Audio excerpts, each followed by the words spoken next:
quero convidá-los a abrirem vossas Bíblias em Apocalipse 3.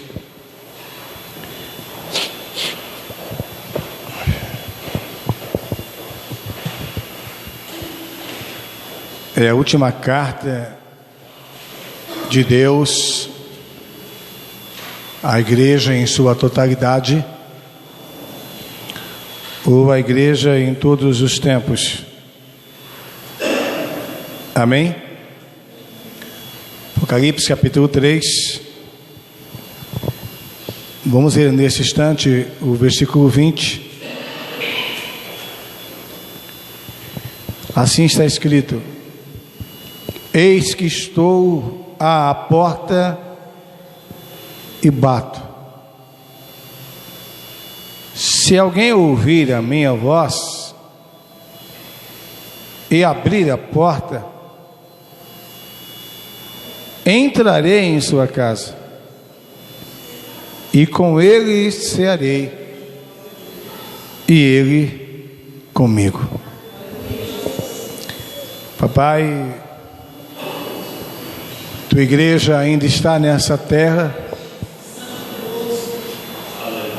e nós, essa pequena partícula que se reúne nesse santuário, fazemos parte dessa igreja que está em toda a terra. Mesmo eu sendo falho, mesmo nós sendo falhos, o Senhor nos proporciona essa oportunidade. E eu quero aqui, ó Deus, agradecer por isso, a oportunidade de estar em tua presença, de poder glorificar o teu nome, de poder exaltar, teu amor, tua santidade, reconhecer a nossa total dependência de ti. Meu Deus, nos aceite diante da tua presença, que o teu nome seja glorificado. Nesta manhã eu falo no nome de Jesus, que o Espírito Santo trabalhe em meu coração, em nossos corações, e que tudo aconteça nesse lugar, não só agora, mas em todo o tempo que aqui passarmos. Tudo ocorra, Pai, para o teu louvor. No nome de Jesus oramos e te agradecemos. Amém e amém. Sente, igreja.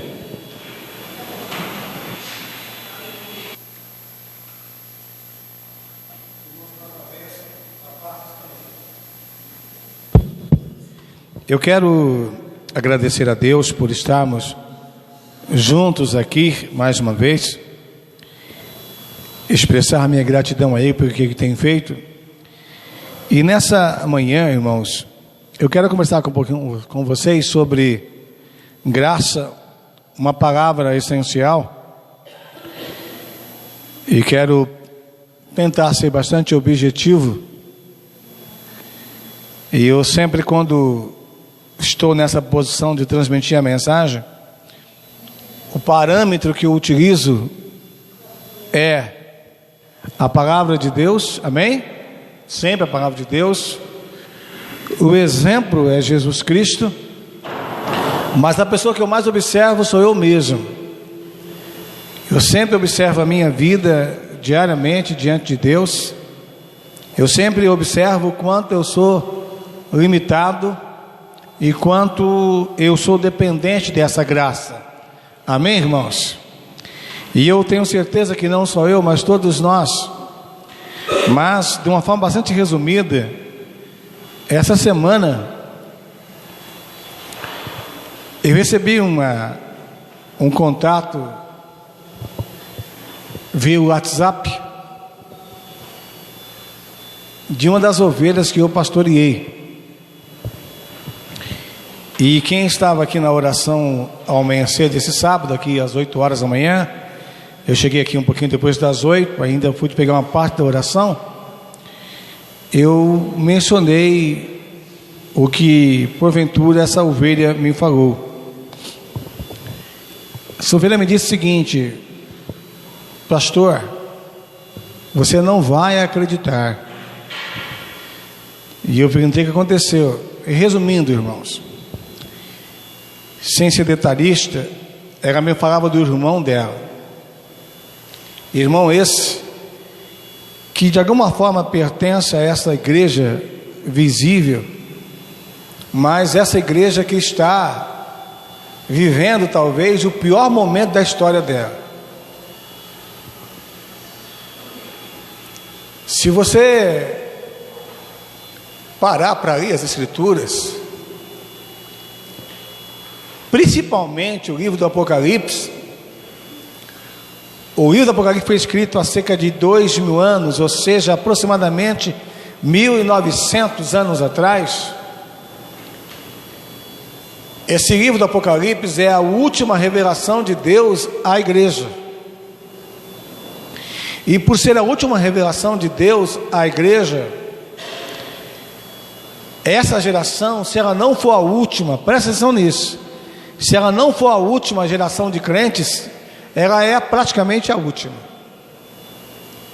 Eu não vou afirmar para vocês, como eu falava no domingo passado, que eu vou estar vivo nessa terra quando Jesus voltar, mas é possível, não estou afirmando, que se Deus me der netos, os meus netos farão parte da história final da igreja. E aí eu gostaria que você observasse o capítulo 3 de Apocalipse.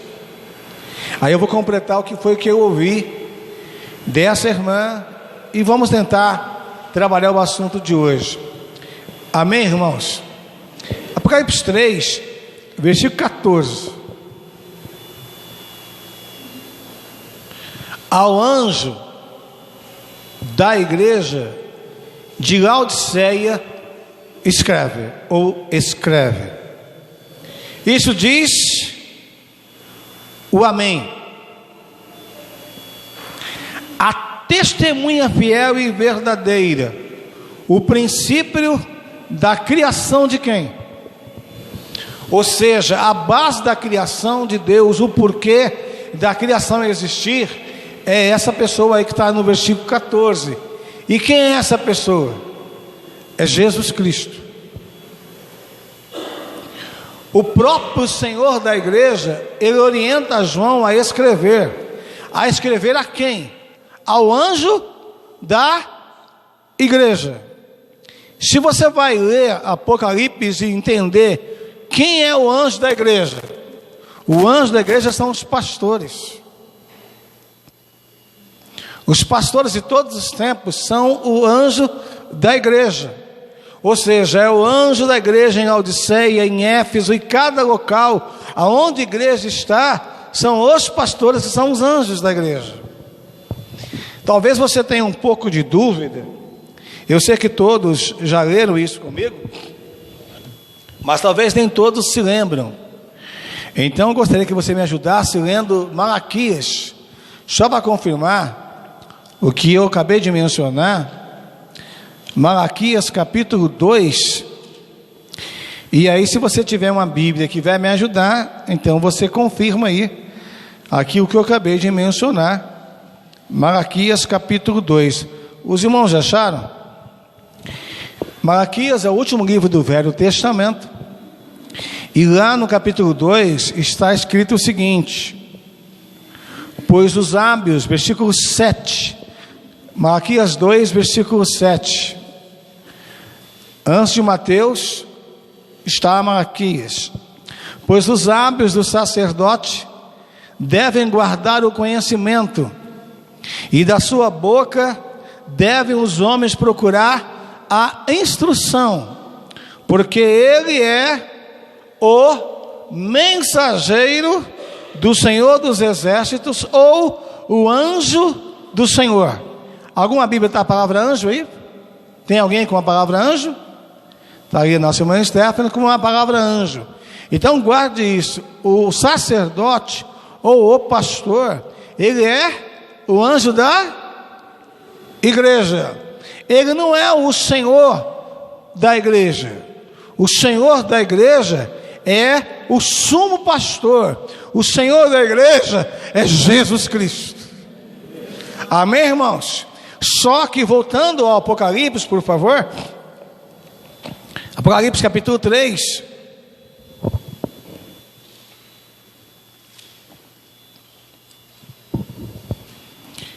o versículo 14 nós acabamos de ler, a mensagem que Jesus pede para João escrever, que chegaria ao anjo da igreja em Laodiceia, no versículo 15 é essa: conheço as tuas obras,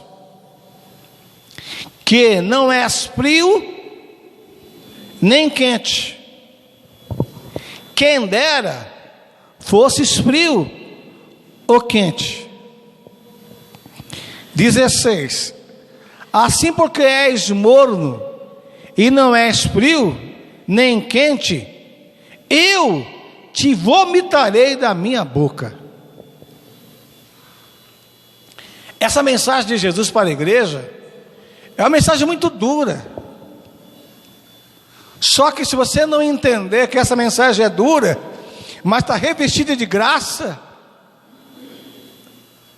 a gente não vai chegar até o final, irmãos. Deixa eu abrir um leque e voltar ao assunto que eu mencionava sobre o telefonema ou a mensagem que eu recebi no WhatsApp. A pessoa falou: pastor, meu irmão me comunicou que está com AIDS.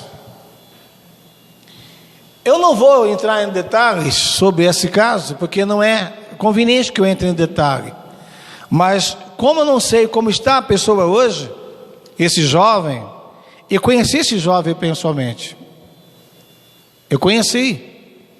Eu atendi esse jovem pessoalmente como um dos pastores dessa igreja visível e não desse ministério. Entenda, irmãos, o ministério não é a igreja, amém? Então existem muitos pastores dentro da igreja visível. Só que infelizmente nem todos os pastores são somente falhos. Todos os pastores é falho. Mas no meio da igreja existem falsos pastores. Falsos pastores. Por isso essa igreja visível vive um dos piores momentos dela. Por quê? Porque muitas pessoas, eu digo para vocês sem medo de errar, muitas pessoas que estão dentro da igreja visível, elas não estão na igreja invisível. Elas não estão na igreja invisível. Ou seja, se Jesus voltasse agora, Ele sabe quem você é, Ele sabe quem eu sou, Ele sabe quem nós somos, e Ele sabe quem entre os homens que estão na igreja visível pertence à igreja invisível, portanto são aprovados por Ele. Por que estou dizendo isso? Esse jovem, ele pertence à igreja visível.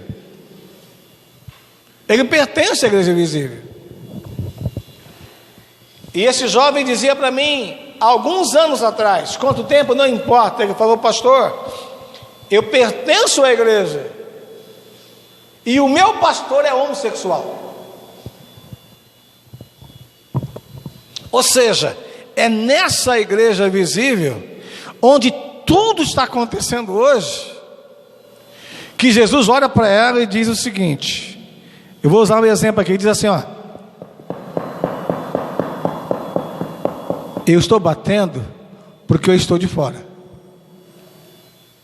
E olha para essa igreja e diz: abra a porta, porque se você entrar, ou melhor, se você abrir, eu vou entrar. A pior fase da igreja é quando o Senhor dela está fora dela. Nada pode ser pior para uma igreja do que ela estar sem o Senhor dela. E o Senhor dela diz: eu estou batendo, eu quero entrar. Em outras palavras, Ele está dizendo: eu quero restaurar a minha comunhão contigo e a tua comunhão comigo. Eu quero fazer isso. É o gracioso Cristo falando: eu quero entrar. É como se Ele olhasse para nós e dissesse: eu estou fora da vida de vocês, mas eu ainda quero mudar a história de vocês. Eu quero entrar. Aleluia. Mas Ele não vai entrar, irmãos, só porque Ele é poderoso. Ele vai entrar só se eu, se você, se nós, membros da igreja visível em toda a terra, dermos ouvidos.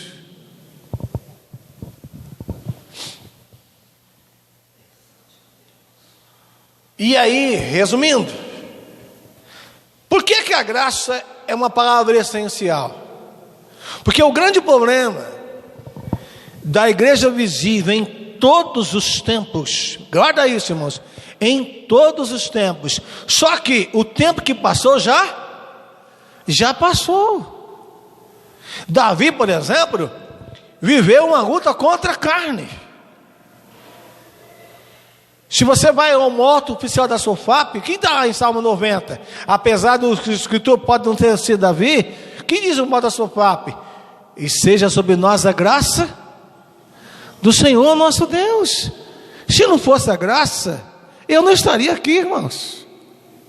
Você não estaria aqui, amém? Só que nós estamos aqui porque Deus é gracioso, Deus é misericordioso, e Deus insiste ainda na minha, na sua, na nossa salvação. Qual o problema então da igreja visível? Daqui a pouco a gente volta em Apocalipse. Vai lá em Romanos, por favor. O grande problema da igreja visível, de alguma forma eu coloquei esse ponto hoje na mensagem que eu escrevi, só que eu estou usando em outro contexto por causa do tempo. Quem recebeu a mensagem no WhatsApp vai poder ler, não no contexto que eu estou entrando aqui agora. Romanos 8. Romanos capítulo 8. Os irmãos acharam? Amém, irmãos?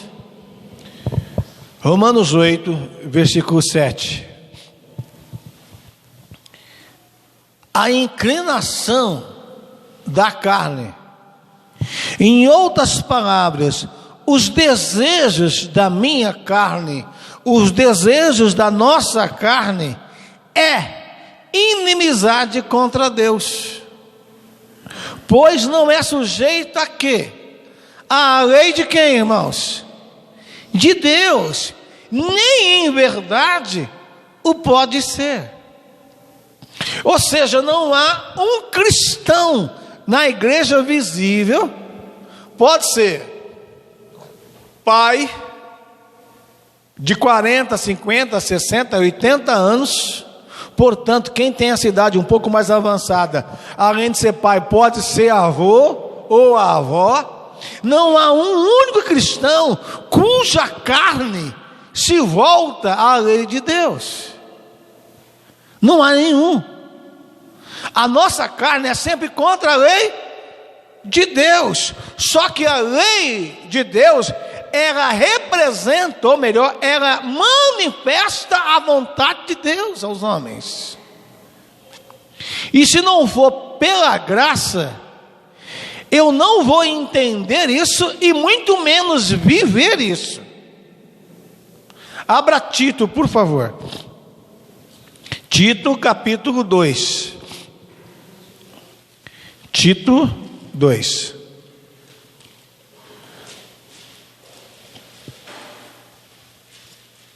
Os irmãos acharam? Amém? Tito capítulo 2. A expressão do versículo 11 é esta: pois a graça de Deus se manifestou trazendo salvação a quem? Todos juntos a quem? A todos os homens. Em outras palavras, a graça, ela é o único meio que eu posso alcançar a salvação. Mas observe uma frase, por favor, seja bem atento que eu vou dizer a vocês. Tito 2:11. A graça, ela não me transporta para o céu. A graça, ela me salva para que eu possa ir ao céu. Em outras palavras, eu não vou entrar no céu se eu não fazer a vontade de Deus. Mas a graça, ela me salva para que eu seja capaz de fazer o quê? A vontade de Deus. Observe o versículo 12. Ela, a saber a graça, nos ensina a abandonar a impiedade e as paixões mundanas. O que acontece então? O que é uma paixão mundana? A paixão mundana nada mais é do que os desejos de nossa carne. Então a nossa carne, ela vai sempre andar na contramão da vontade de Deus. Mas quando você e eu somos alcançados por essa graça nos ensina. Amém, irmãos? Ela nos ensina. E aí o que acontece? Nós somos transformados e habilitados para fazer a vontade de Deus. É por essa razão que todo crente deveria ter uma marca importantíssima em sua vida: humildade. Um dos grandes problemas da falta de humildade é quando você cresce um pouquinho espiritualmente. Se você não tomar cuidado, você já começa a se achar melhor do que os outros. Sabe aquele crente que se acha mais santo que os outros? Esse crente que se acha mais santo que os outros é pior do que os outros. Primeiro, ele se acha, já é horrível se achar. Segundo, ele fala mal de todos os outros. Esse povo não é santo, eu sou. E ele não entendeu que essa mudança de vida não é porque ele é porque Deus é, Deus é, Deus é, Deus faz, Deus realiza a obra. Deus é que muda as vidas da gente, Deus é que dá o novo nascimento, Deus é que transforma, Deus é que liberta, Deus é que edifica. Então o crente não tem que bater no peito e dizer, abra sua Bíblia em Isaías, por favor. 65.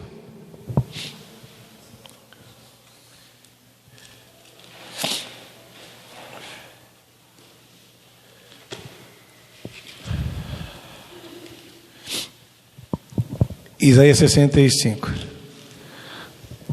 Os irmãos já acharam? Olha, o crente quando diz isso aqui, o crente está num perigo que ele talvez não imagina.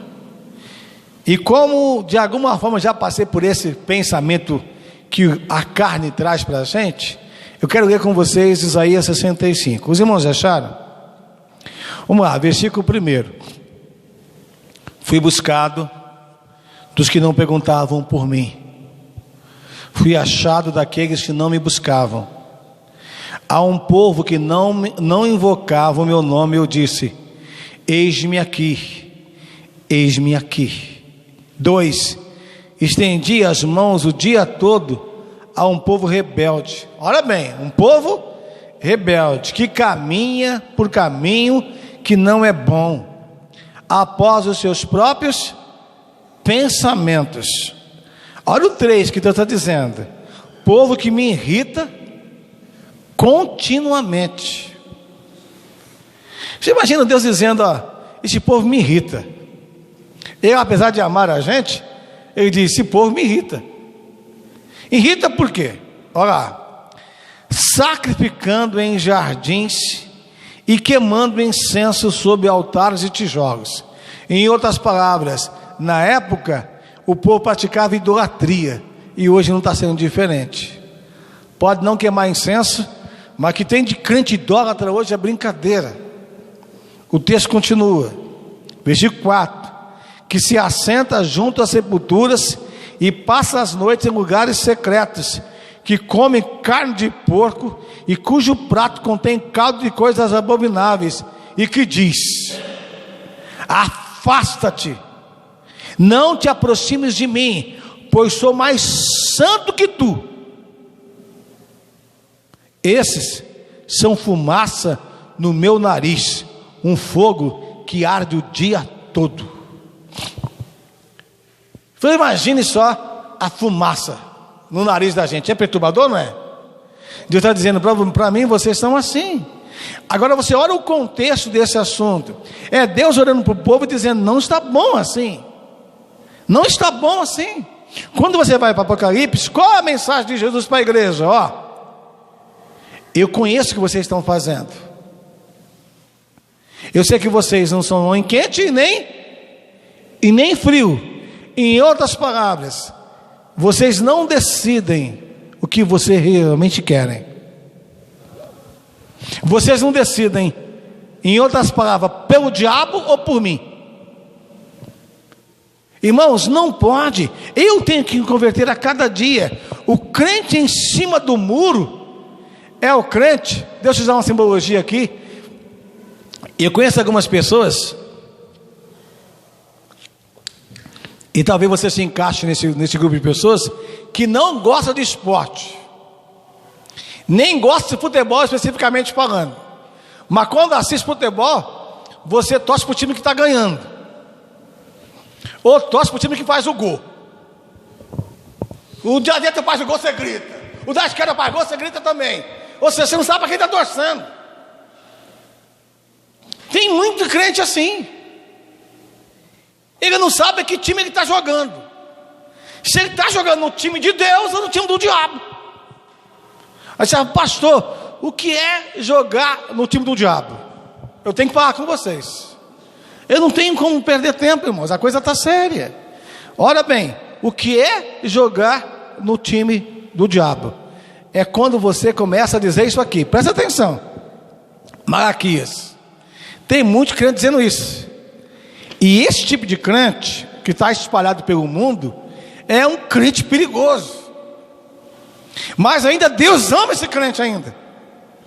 Deus ainda ama esse crente. Deus ainda quer salvar esse crente. Só que quando Jesus voltar, não vai ter salvação para esse crente. Malaquias 3.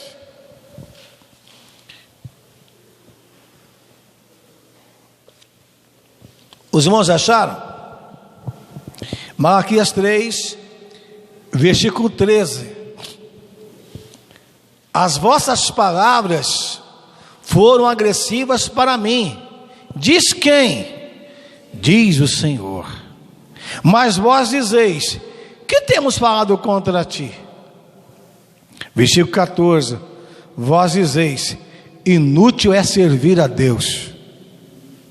O que nos aproveitou, temos cuidado em guardar, olha bem, irmãos, os seus preceitos, e andar de luto diante do Senhor dos Exércitos. Em outras palavras, o que adiantou guardarmos os seus mandamentos e sermos humildes diante deles?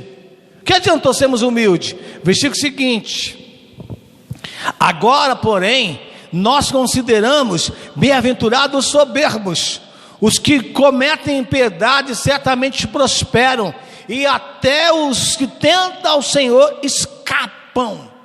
Sabe o que Deus está dizendo nesse texto, irmãos? Ele está vendo no meio do povo dele pessoas que estão olhando para as nações, para os vizinhos, e estão dizendo: essa turma não serve a Deus e está melhor do que a gente. Esse tipo de crente joga no time do diabo. Porque além de não servir a Deus, ele fala mal de Deus no meio do povo de Deus. Quer dizer, ele não se sujeita a Deus, ele não se volta a Deus. Esse tipo de crente que Jesus está olhando para ele dizendo: eu estou fora, eu estou fora. Mas ele quer entrar, ele quer entrar, ele quer entrar, ele quer restaurar, ele quer salvar, ele quer mudar a nossa história, ele quer mudar a história das nações, ele quer salvar. Por isso que a graça, irmãos, é a palavra essencial. Por quê? Primeiro, a palavra nos apresenta o favor imerecido da parte de Deus aos homens. Amém? Amém, irmãos? Ninguém, mas ninguém, absolutamente ninguém, vai chegar no céu por merecimento. Amém? Então o favor é imerecido. Mas tem outro passo: a graça nos apresenta o Evangelho. E o que é o Evangelho? Romanos 1, versículo 16: não me envergonho do Evangelho, pois é poder de Deus para salvar o que crê. Amém, amados? Então a salvação pela graça é resultado da crença. Eu tenho que crer no Evangelho.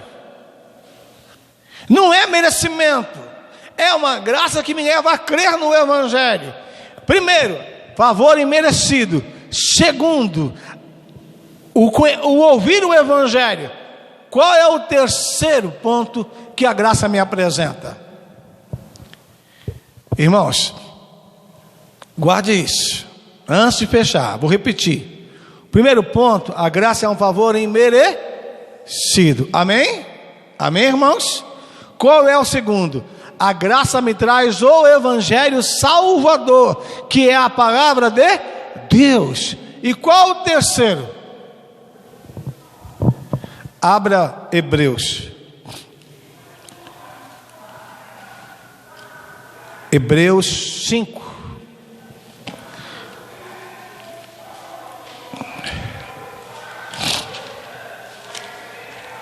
Hebreus capítulo 5. Os irmãos acharam? Olha o que a graça me ensina em Hebreus 5, versículo 8. Embora, sendo filho, aprendeu a obediência por meio daquilo que sofreu. Versículo 9. E, tendo ele sido aperfeiçoado, veio a ser o autor da eterna salvação para todos os que lhe obedecem. O que a graça me traz aqui? A graça me traz o Cristo. Presta atenção. A graça é o favor imerecido. A graça é o Evangelho, me traz o Evangelho. Mas a graça me apresenta o Cristo. E quando você conhece o Cristo, presta atenção nisso, por favor. Quando você passa a conhecer o Cristo, você vai conhecer não somente aquele que morreu por você, não é aquele que vai voltar somente. É como se somente fosse pouco. E eu quero que você entenda a plenitude desse Cristo.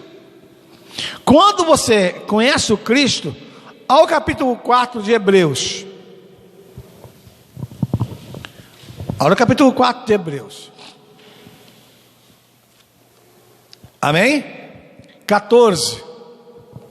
Visto que temos um grande sumo sacerdote, Jesus, o Filho de Deus, que penetrou nos céus, retemos firmemente a nossa confissão. 15. Pois não temos um sumo sacerdote que não possa compadecer-se das nossas fraquezas, mas um que, como nós, em tudo foi tentado, porém sem pecado. Olha o versículo seguinte: cheguemo-nos, pois, com confiança ao trono da graça, para que recebamos misericórdia e achemos graça, a fim de sermos socorridos no momento oportuno. Em outras palavras é o seguinte: eleva os meus olhos para os montes, de onde me virá o socorro? O meu socorro vem do Senhor, que fez os céus, que fez a terra. Aleluia. Apesar de eu ser fraco e de muitas vezes estar andando num conceito que faz Jesus ficar fora, Ele graciosamente diz: vai abrir ou não vai? Se você abrir, eu entro. Aleluia, glória a Deus. É aquele que diz: eu quero entrar, mas entrar onde? Ele não quer entrar no mundo, irmãos.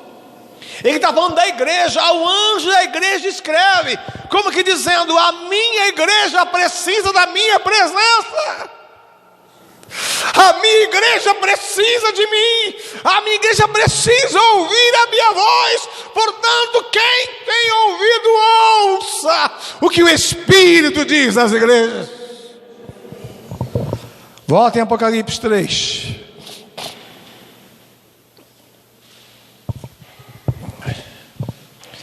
Depois de dizer que o estado de morno vai levar muitos a serem vomitados, Jesus não para aí com a mensagem. Olha o que ele diz no versículo 17: Dizes: rico sou, e estou enriquecido, e de nada tenho falta. Quer dizer, é uma igreja orgulhosa, é uma igreja que olha e acha que é rica. Mas ele continua dizendo: mas não sabes que és um coitado, és um miserável, és pobre, és cego e és nu. Ou seja, apesar da igreja achar que tem tudo, ela não tem exatamente nada. Só que ele não para aí com a mensagem, ele continua. Olha o versículo 18: aconselho-te que de mim compres ouro refinado no fogo, para que te enriqueças, e vestes brancas para que te vistas, e não seja manifesta a vergonha da tua nudez, e colírio para ungir os teus olhos, a fim de que vejas. Aleluia.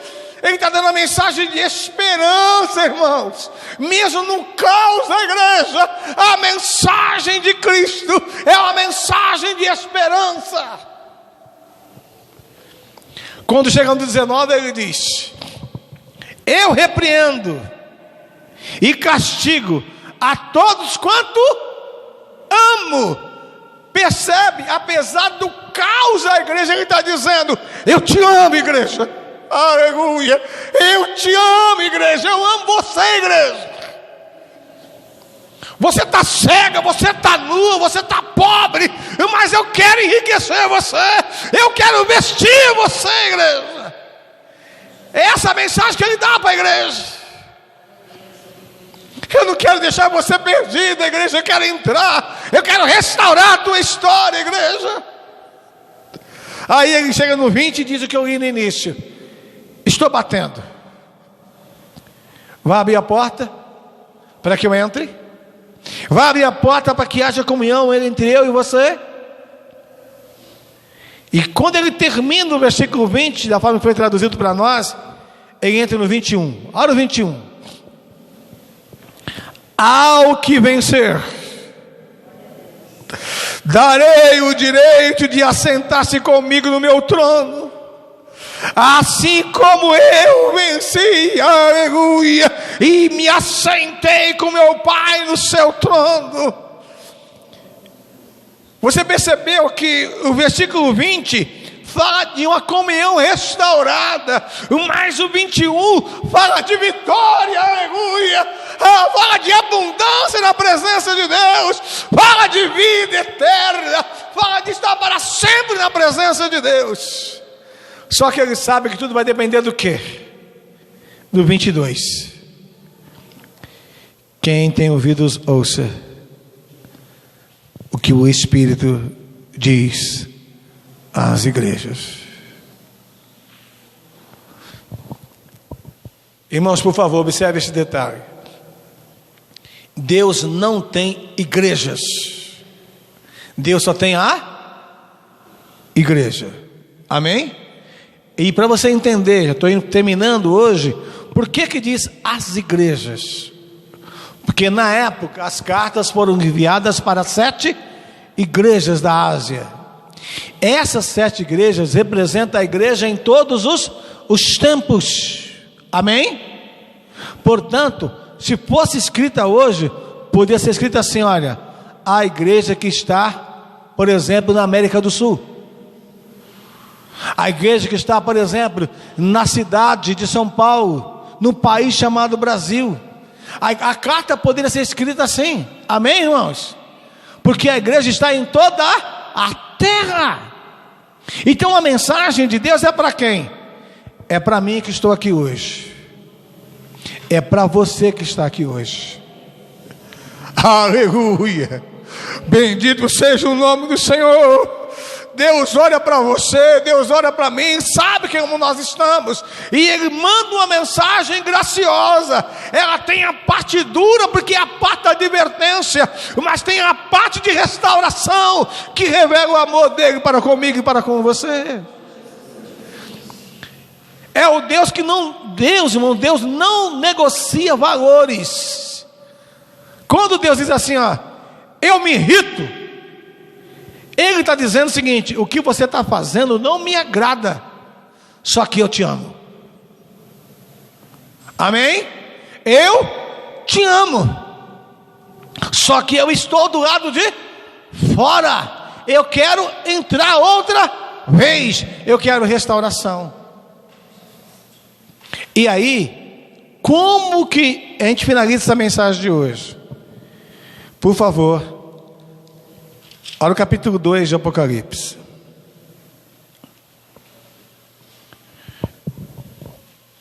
Amém? Lembra-se, as cartas representam a igreja em sua totalidade. Amém? Vamos lá, capítulo 2 do Apocalipse. Versículo 1. Ao anjo da igreja de Éfeso escreve: isso diz aquele que tem na mão direita as 7 estrelas, que anda no meio dos 7 candeeiros de ouro. Pastor, o que é isso? Não entendi o que é isso. Olha o capítulo 1. Você entendeu o que é isso? O versículo 20. O mistério das 7 estrelas que viste na minha mão direita e dos 7 candeeiros de ouro é esse: as 7 estrelas são os anjos das 7 igrejas, e os 7 candeeiros são as 7 igrejas. Volta para o capítulo 2, versículo 2: conheço as tuas obras, o teu trabalho e a tua perseverança. Ele não está dizendo perfeição. Olha a sequência do versículo: sei que não suporto os maus, que puseste à prova o que se dizem apóstolos e não são, e descobriste que eram mentirosos. Irmão, todo crente que pega a Bíblia e põe à prova os falsos profetas vai saber que é falso.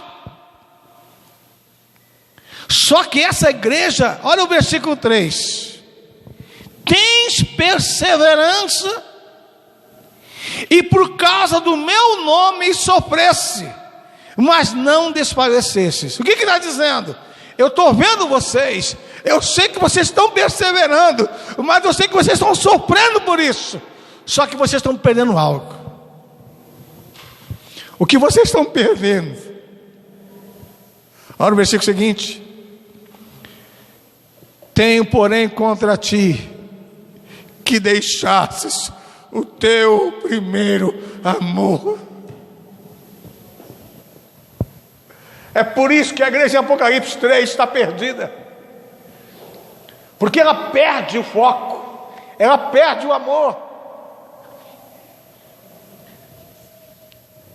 Ai, meu Deus, tem misericórdia de nós. Oh, Deus, tem misericórdia de nós. A igreja, quando perde o amor, ela começa a fazer algumas avaliações desnecessárias. Vou fazer uma simbologia com um casamento, literalmente falando. Eu conheci uma história de uma jovem que, quando foi casar, não é que tem que ser assim não, é só uma simbologia, tá? Quando foi casar, é fato real, não sei quem é a jovem, mas quando foi casar, o marido falou assim: olha, só dá para comprar um fogão e a cama. Ela falou: eu caso porque te amo. Ou seja, esse amor é tão grande que a pessoa nem avalia o que pode acontecer com ela. Ela quer o quê? Estar com o seu noivo. Ela quer estar com o seu esposo. Então ela está disposta a sofrer. Entenda, isso não é que tem que ser assim um casamento. O casamento não tem que ser assim. Não, então agora o pastor falou que tem que ser. Não, não é isso não. Não é que tem que ser assim. Amém? Só que a ideia de amor, qual é a ideia? A ideia é o seguinte, vamos para o campo espiritual agora. Eu fui pastor de uma igreja, e aqui acho que não foi diferente, apesar que na época que essa casa foi construída, já não era tão ruim como eu vou dizer. Eu fui pastor de uma igreja, que os irmãos falaram o seguinte: pastor, quando o templo foi construído, o bairro inteiro não tinha energia elétrica, as ruas não eram asfaltadas, e no dia de chuva, era tanto barro que a gente colocava as botas ou colocava um outro sapato, trazia na sacola. A gente pegava, ajuntava o grupo, acendia uma lanterna e vinha em procissão para a igreja, um atrás do outro, trazia candeeiro, e quando a gente entrava no templo, a gente colocava os candeeiros em posição estratégica, e sem luz elétrica, nós adorávamos a Deus, aleluia, nós colocávamos na presença de Deus, e grande era a manifestação de Deus em nosso meio. Por quê? Porque a igreja vivia o primeiro amor, ela não media sacrifício para estar na casa de Deus. Hoje tem gente até ar-condicionado, não vou que está muito calor, o ar-condicionado pode até esquentar, não vou que esquenta